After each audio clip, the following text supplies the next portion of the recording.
یہ lottery system سے زراعت نہیں چلے گی.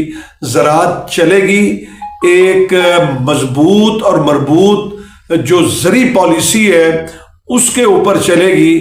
دیکھیں ہمارے ہاں ڈنگ ٹپاؤ پالیسیاں بنائی جاتی ہیں.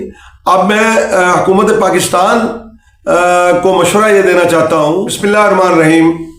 اللہم صلی علی محمد وعلی محمد. السلام علیکم. میں ہوں سید محمود بخاری، آپ کے اپنے یوٹیوب چینل پیارا کسان کے ساتھ. پیارا کسان اس وقت جو حالات جا رہے ہیں کاشتکاری کے، اس کو مد نظر رکھتے ہوئے اور جو حکومتی پالیسیاں ہیں کہ جاگتے رہنا تے ساڑے تے نہ رہنا کو دیکھتے ہوئے آج میں نے فیصلہ کیا ہے کہ آپ کو ہم بتائیں کہ گندم کے بعد آپ کون سی فصل لگائیں جو آپ کے لیے بہتر ہو.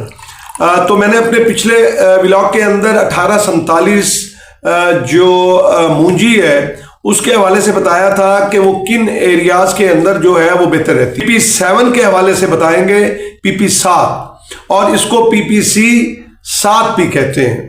جو PPC7 ہے یہ زیادہ تر گرم اور مرطوب جو ایریاز ہیں یعنی جنوبی پنجاب اور سندھ، اس کے لیے یہ ایک بہترین ورائٹی ہے، اور جو جنہوں نے ورائٹی یہ تیار کی ہے انہوں نے یہ بات کو مد نظر رکھا ہے.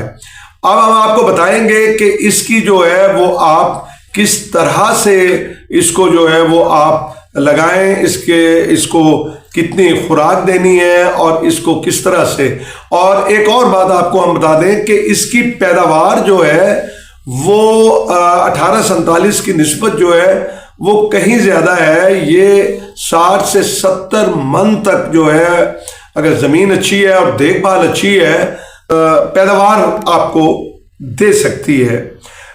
اس میں بھی یہی ہے کہ آپ جو ہے وہ بیج اس کا لیں گے جو ہے وہ 10-12 گھنٹے کے لیے جو پانی کے اندر ڈپ رکھیں، اور اس کے بعد آپ اس کی جو پنیری ہے وہ آپ لگائیں جو تقریباً کوئی آپ 20 سے 25 دنوں کے بعد جو ہے وہ اس پنیری کو، اور اس پنیری کی بھی حفاظت کرنی ہے، اس پنیری کو بیماری سے جو ہے وہ دور رکھنا ہے، اور اس پنیری کو آپ نے تندرست اور توانا پودے کی شکل میں جو ہے وہ آپ نے منتقل کر دینا ہے. آپ نے زمین کی تیاری کرنی ہے، اس میں بھی کوئی اتنا خرچہ نہیں ہوتا. زمین کی تیاری کے اوپر آپ جو ہے وہ 2 ہل ماریں، اور اس کے بعد آپ اس کی زمین کو تھوڑا سا اچھا سا اور اس کو بربرا کر لیں، نرم کر لیں، اور اس کے بعد آپ جو ہے پنیری کو اس میں منتقل کر دیں. آپ 9 انچ کا فاصلہ رکھیں گے اور 6 انچ کا فاصلہ رکھیں گے.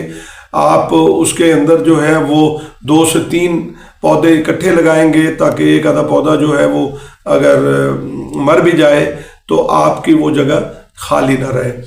پھر آپ یہ دیکھیں کہ پانی کا خاص طور پہ آپ نے جو ہے وہ خیال کرنا ہے.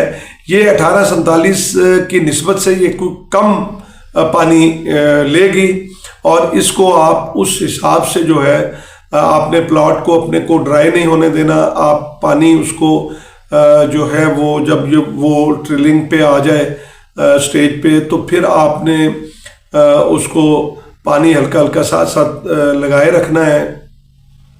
پہلے آپ نے چند دن جو ہے وہ اس کے اندر پانی کھڑا رکھنا ہے.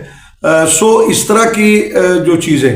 اچھا، پھر اب آپ کو میں ایک چیز بڑی اہم بتا رہا ہوں کہ میں کیوں آپ کو جو مونجی کی طرف جو ہے وہ مشورہ دے رہا ہوں.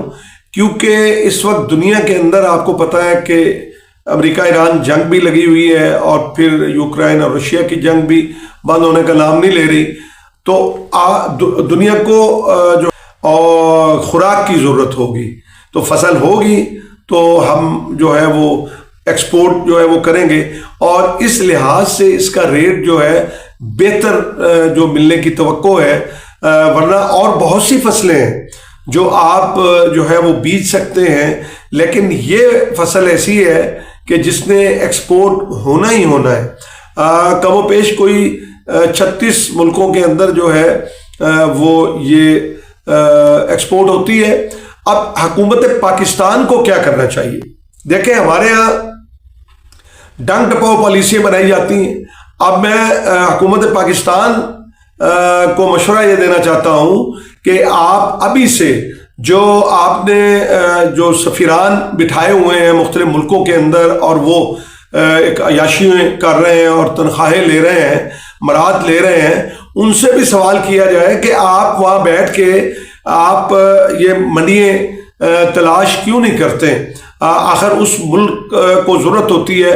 اب انڈیا جو ہے اس وقت دنیا کا بہت بڑا ایکسپورٹر ہے کہ وہ اپنی جو ہے وہ فصلوں کو باہر بھیجتا ہے منیے. اور دیکھیں مڈل ایسٹ والے دوستیاں ہم سے ہیں، سیکورٹی معاہدے ہم سے ہیں، لیکن وہ زیادہ تر جو ہے وہ انڈیا سے امپورٹ کرتے ہیں.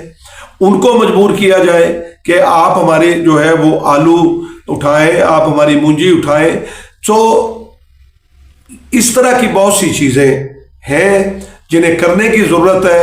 کسان تو بیچارہ محنت کرتا ہے، کسان تو تگ و دو کرتا ہے، کسان تو اس گرمی میں اس وقت جو ہے وہ 40 ڈگری ہے، تو اس وقت بھی جو ہے وہ ہم باہر کھیت میں کھڑے ہو کر پانی بھی لگا رہے ہیں، ہم کھیت میں کھڑے ہو کر ہل بھی چلا رہے ہیں اور گندم کے بعد اگلی فصل کی تیاری میں مصروف ہو گئے ہیں. تو حکومت کو بھی اپنی ذمہ داریوں کا احساس کرنا چاہیے اور کسانوں کو بہتر فصل کے ریٹس دینے چاہیے. یہ سبسڈیوں کی ضرورت نہیں ہے، نہ ٹریکٹروں کی ضرورت ہے، نہ کسان کارڈ کی ضرورت ہے، نہ ہی کسی اور سکیم کی ضرورت ہے. یہ لاٹری سسٹم سے زراعت نہیں چلے گی. زراعت چلے گی ایک مضبوط اور مربوط جو زرعی پالیسی ہے اس کے اوپر چلے گی. آپ وقتی جو ہے وہ چند لوگوں کو آپ خوش کر کے آپ یہ سمجھیں کہ زراعت ترقی کرے گی، ایسا نہیں ہوگا. میری دعا ہے کہ اللہ تعالیٰ ہمارے حکمرانوں کو ہدایت دے اور وہ زراعت کو اٹھائیں. زراعت سے صنعت اٹھے گی اور پھر ہماری ایکسپورٹ بھی بڑھیں گی اور زر مبادلہ بھی زیادہ سے زیادہ ہوگا. پاکستان زندہ باد، پاکستان پائندہ باد.